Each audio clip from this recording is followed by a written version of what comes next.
उत्तर प्रदेश शिक्षा सेवा चयन आयोग ने इस बात के संकेत दे दिए हैं कि उत्तर प्रदेश में जो यूपी टीईटी की परीक्षा है यानी टीचर एलिजिबिलिटी टेस्ट जो स्टेट लेवल का होता है वह आपका जल्द ही उनके द्वारा कंडक्ट करवाया जाएगा। और पूरी संभावना है कि इसी जब हम 2025 इसी साल की बात करते हैं तो आपकी यूपी टेट की जो परीक्षा है वह कंडक्ट करवा ली जाएगी। यूपी टेट के बाद पूरी संभावना है और यहाँ तक पूरे चांस भी हैं कि आपको जो सुपर टेट की परीक्षा है शिक्षक भर्ती वह देखने को मिले। उसके पीछे भी कारण है कि जिस तरीके से जो उच्च स्तर की भर्तियां आपकी आ रही हैं, कल से ही आपका एलटी ग्रेड का फॉर्म जो है भरा जाना है।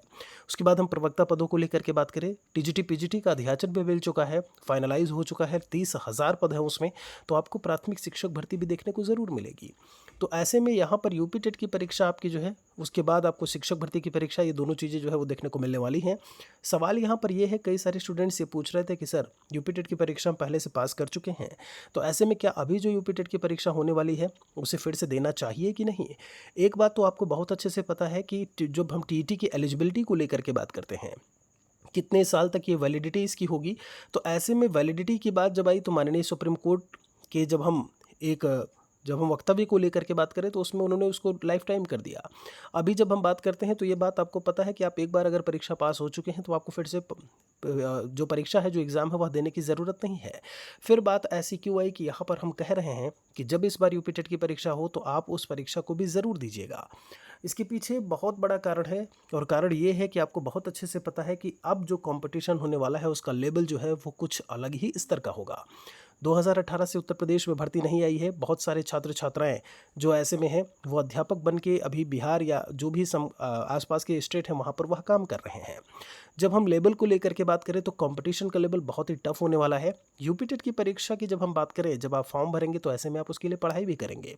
पढ़ाई करेंगे तो संभव है कि यहाँ पर कुछ सिलेबस में अगर चेंज नहीं भी होता है तब भी आप उन चीज़ों को रिवाइज करेंगे जो आप कहीं ना कहीं 4 साल 5 साल पहले यूपी टेट की परीक्षा पास कर चुके हो थे। जब आप पढ़ रहे थे उसके लिए आपने बहुत पहले पढ़ा हुआ था, 4 साल 5 साल हो गए। ऐसे में जो रिवीजन है, जो चीज़ों की पुनरावृत्ति है वो बहुत ज़रूरी है।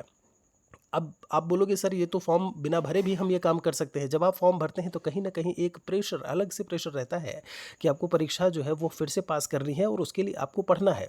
तो ऐसे में आप क्या करेंगे, उसके लिए पढ़ाई करेंगे। और यहाँ पर जब हम फिर से बात करें, वही बाल विकास की बात की जाए, वही जीवन कौशल को लेकर के बात करें, जब हम लाइफ स्किल को लेकर के बात करें, जब हम टीचिंग स्किल को लेकर के बात करें, ईवीएस के आपके सेगमेंट, सामाजिक अध्ययन, विज्ञान, ये सारी चीज़ें, इंग्लिश, हिंदी, संस्कृत, सब कुछ आप कहीं ना कहीं रिवाइज करेंगे अपनी यूपी टेट परीक्षा के लिए। और यह सारा चीज़ आपका काम आने वाला है जब शिक्षक भर्ती की परीक्षा होगी, क्योंकि आपको पता है आपका जो डीएलएड बीटीसी का जितना भी सिलेबस है वही चीज़ें आपकी यूपी टेट में पूछी जाती हैं, वही मिलता है और वहीं से एक एक चीज़ें जो है वो आपकी शिक्षक भर्ती परीक्षा में पूछी जाती हैं। आप जितना भी विषय है उठा करके देख लीजिए डीएलएड का, सारी चीज़ें, आप संस्कृत, मैथमेटिक्स, इंग्लिश, आप सामाजिक अध्ययन की बात करें, सारे सवाल, सारे टॉपिक्स आपको वहीं से देखने को मिलेंगे। तो ऐसे में आप फिर से एक बार मेन जो स्ट्रीम है उसमें आएँ।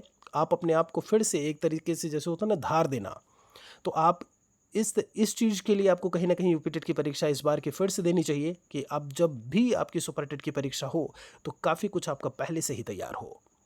आपकी क्या कुछ राय है, कमेंट में आप मेंशन ज़रूर करिएगा। एक और वीडियो के साथ में जल्दी मिलेंगे।